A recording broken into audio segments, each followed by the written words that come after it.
that indoor air quality can actually be worse than outdoor? Well, it's true. The Environmental Protection Agency estimates that indoor air pollution is 2 to 5 times higher compared to outdoor air pollution. They also say that the average person receives about 72% of chemical exposure in their homes. You know, these chemicals and pollutants can really affect our health, everything from respiratory issues to eczema, even to cancer.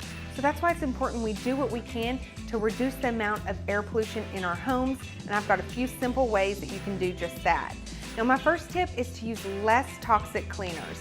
You know, you have to think about it. We're spraying these things in our kitchen, in our bathrooms, using them to clean our floors, even what we wash our clothes in, or even things like air fresheners. They all release chemicals into our air that will stay around for a while, so we're breathing them in. Now, by using less toxic cleaners, you'll have less chemicals in the air.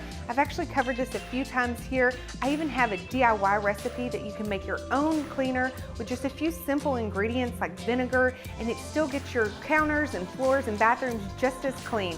So to get that information, go to abc10.com/meg and look for those videos.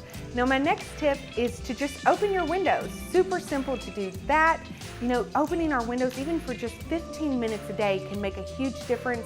You know, letting that fresh air in, getting some of the bad air out. If you have a window on either side of a room or on either side of the house, you know, getting a cross breeze going can really bring in that fresh air and get out that bad indoor air pollution. And my next tip is to just clean more. You know, use your non-toxic cleaners to make sure you're cleaning, especially things like dust. Now, dust is shown to really hold on to these pollutants and contaminants. So if you have dust sitting in a corner on the baseboards, that's really not good for your indoor air quality. And a non-toxic way to clean dust that's super simple is just to use these microfiber cloths or even these little gloves. You don't even have to spray anything, and it just wipes away dust so easily.